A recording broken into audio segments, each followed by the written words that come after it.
Welcome back to the Pursuit of Accuracy. I'm Josh, and today we're out here to take a look at the all-new Burris XTR PS.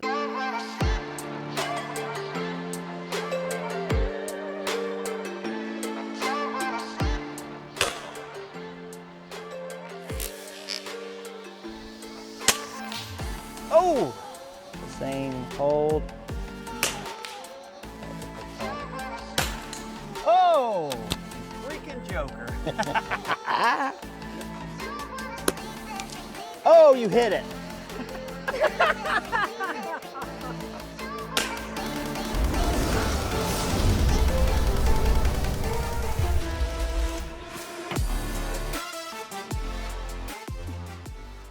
Now, if you've been around for a while, you have seen me use the XTR Pro, which is Burris's kind of like top of the line PRS, like competition optic, 5.5 to 30 by 56 mil scope, really good glass, always had great luck with that optic.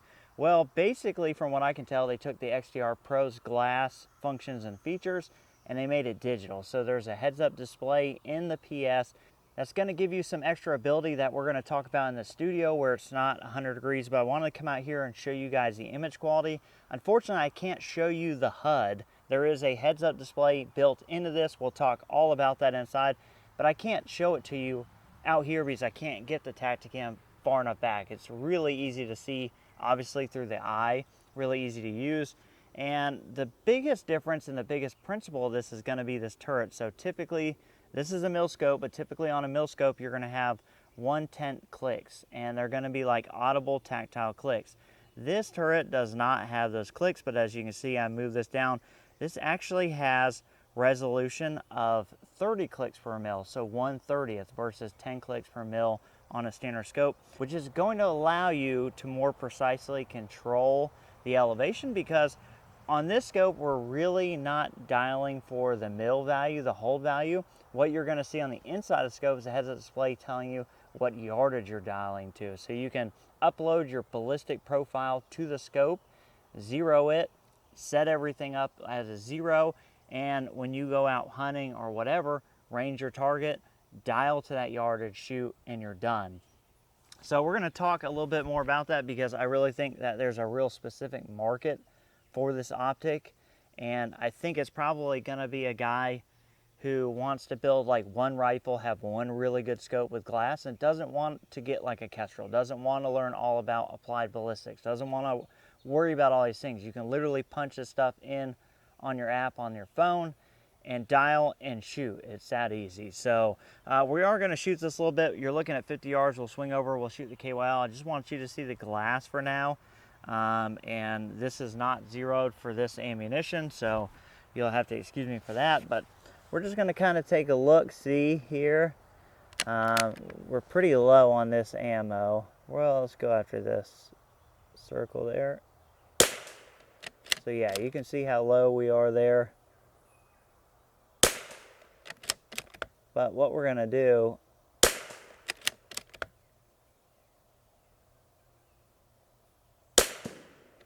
is we're going to move over to 50. We're going to apply that same hole just to mess around, just so you guys can get an idea.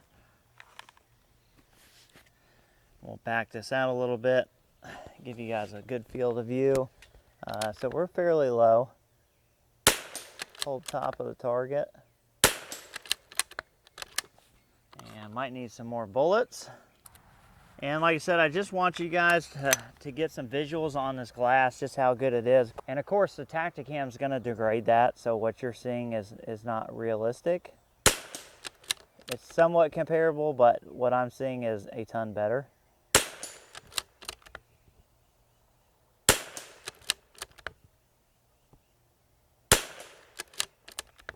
Okay.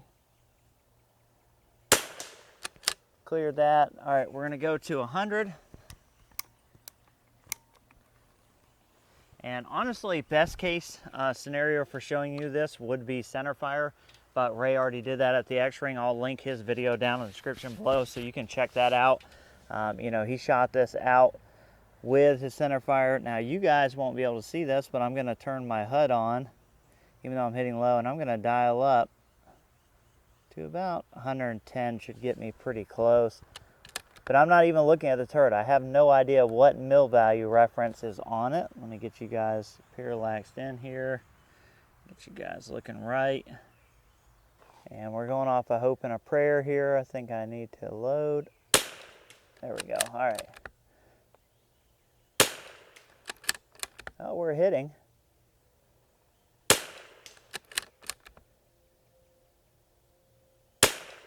And while we're looking down there, you guys won't be able to see it, but I'm going to turn on the illumination that's also done through this. And again, I'll show you guys all this. All right. So hopefully you guys are seeing that. We've turned that on. I'll turn it to green here in a second. Yeah, let's go ahead and turn this to green. So lots of cool options in here. Unfortunately, I can't really show you guys the reticle and what I'm doing. All right, so now we've turned it to green. There we go. Hopefully you guys can see that there.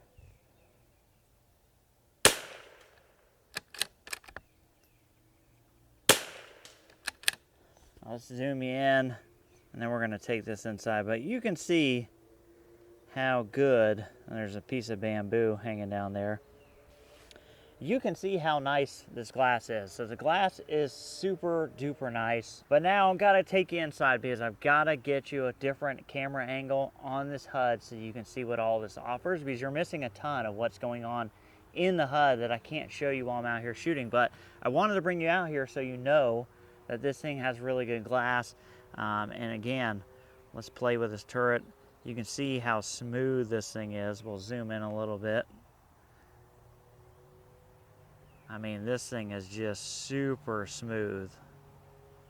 The resolution on this, and we're getting towards the bottom of the Tacticam there, but the resolution on this thing is just so good. And the fact that you can dial yardage, and again, we'll get back into this because I really think this is going to be a really good setup for a really select group of people. But let's head inside and we'll go over the rest of this. All right, so now we're going to get into the more difficult part of the scope review, why this is probably the hardest scope that I've ever had on the channel to review, and that's because we have the heads-up display, and of course, you know, we went outside, we shot this. The XTR Pro, the XTR PS, both have a really good glass, and that's kind of not the question here. This thing has good enough glass to do whatever you want with it, shooting at distance, whatever you want to do. It's going to be more than good enough. Now, the heads-up display, that's the features on the PS. That's what you're probably looking at the scope for. And you're looking at the heads-up display now. This is through my phone because it's, like I said, really hard. So you're going to notice that I have the turret zeroed and it's at 50 yards. And of course, as I dial this up, you're going to see that yardage increase. And it's important to note, I have this loaded into a 22 long rifle profile. I'm going to try and do some screen record later because obviously we're using my phone to film through this of the app on my phone. But this is a 22 long rifle profile, and you can see just how much internal travel we have on this optic, because it's telling me I have 395 yards in the scope of adjustment, which is pretty freaking good. So you're looking at it here, I'm going to bring it back down 50 yards. That's where our zero is. If you look just below that, as I rock the gun, you're going to see that level move. That is our electronic level. Again, we can go in the app. We can set that to the left of it. You're going to see some environmental stuff. Again, all set through the app. So we have our density altitude of 1,000 feet. We have a wind value and a wind direction and all that. All that, if you're going to use it, is done through the app. I don't know that you can do it through the scope. It's possible you can if you look through the manual, but the app's going to be the easiest way. And then on the top right there, you can see that we do have a timer on the upper top right. So if we click this M button, which is like the menu button, if you one press it, it should start counting down. I have it set to 1:30. Again, adjustable through the app. So if you're shooting some sort of weird course fire with more or less time, you can adjust that, but you do have a timer. If you press that again, it's going to stop. Let's go in the menu because there are quite a few options. Right now have this turned down to the lowest brightness. We're not going to mess with that. It does get much brighter, but if we mess with it, it's going to be really hard to record. So we have our, let's see, let's go down. We have our app connect, so that's how we're going to connect to the app to get this all to sync. If we go into DA select, we can go through here and select our density altitude. We're going to leave it at 1000.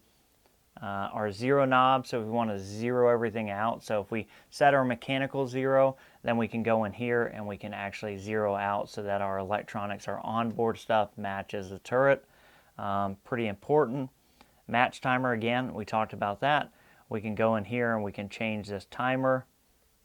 So there we went down 1 minute, up 2 minutes. We can make this whatever we want. Press the M to cycle through. This is where we can change our reticle color. As you guys saw that out there, we can go between red and green. And our HUD brightness. And again, we can change this. I'll go ahead and do it just because we're in here. You can see we're at level 1 there. We'll go level 5, 4. And it is, of course, crystal clear when you're not looking through a phone. But we're looking through a phone. So we're going to leave it there. And you can either go down to the exit, or you can press and hold the M button, which is going to take you out. Alright, so we got the screen record going on there. You can see my profile loaded up, and we can simply select that. And as you can see here, we have all sorts of controls. So we can set our match timer, we can change that, we can change our density altitude. We can go back and forth between elevation of mil or MOA. We can turn on and off inclination compensation.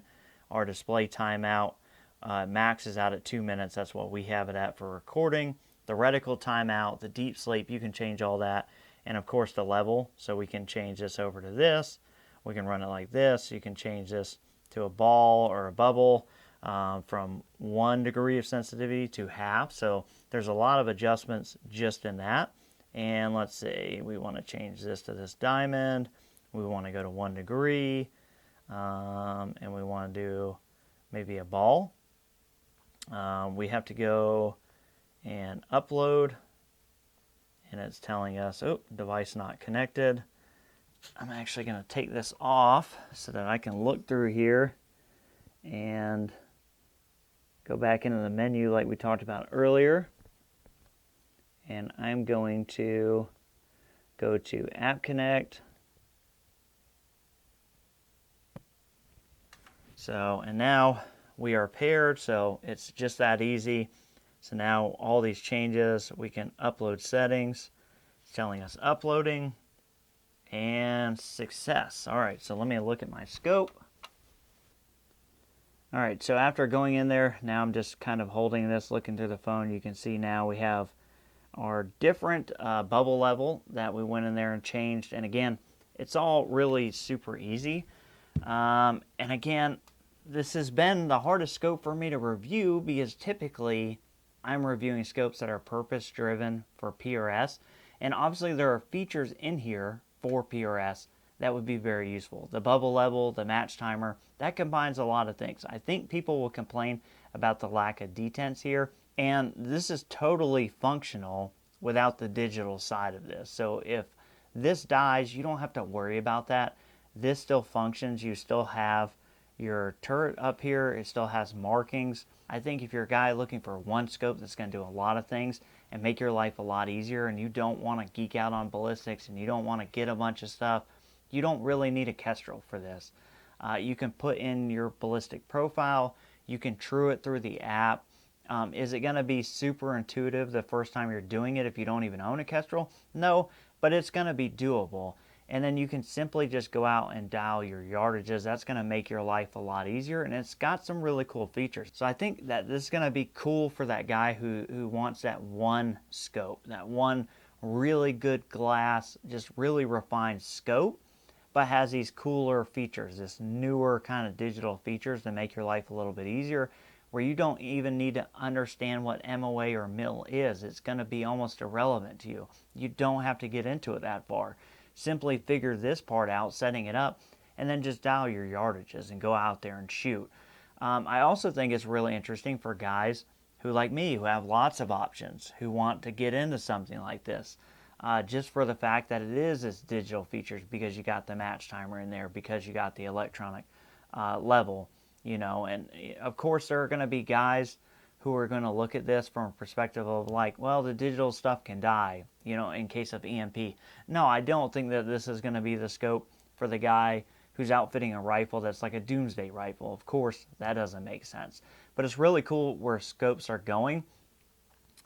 And I assume that the biggest comment on here, or the biggest thing that's going to be discussed, is the fact that this does not have a rangefinder. So it does not have range finding capabilities.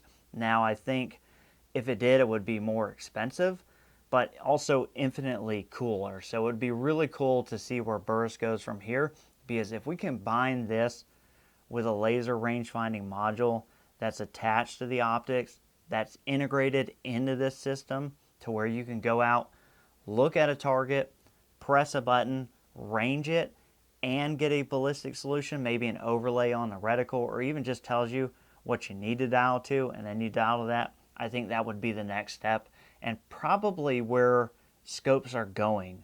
Maybe not in the near future, but probably eventually. But overall, what can I say about it? It has really, really good glass. The XTR, you know, whether you're talking about the XTR Pro or this PS, the glass is going to be really, really great. Now you're adding in digital stuff on the PS. Whether or not that's your cup of tea or not, you can't deny that this integration of this kind of technology in optics is not cool. And this is not a huge, super huge, bulky optic. This looks very much like a normal optic. There's not a huge mass of weight of other stuff hanging off the side of this, making it look weird. It's very functional. It still functions like a traditional rifle scope. So I think whether or not this is your cup of whether or not this is your cup of tea is kind of relevant to the fact that this is really cool, really telling of where scopes are going to eventually go. And I'm super happy to have this to review it. I want to thank Burris for sending this out for review. They did send this to the channel to review it. There's no stake in it for me. I don't got a link you can click to buy this that makes me a ton of money. They're not paying me for this. I simply requested this for the review. They sent it in the channel, and here we are. So I appreciate you guys watching. I'd be interested to hear what you guys think about this, where you guys think scopes are going in the future. If you think that these are a mistake and we just need to stick with a tried and true, or are you excited for the next evolution of this when we have those laser range finding capabilities built into the optic? But altogether, really cool scope. Thank you for watching. Catch you on the next one.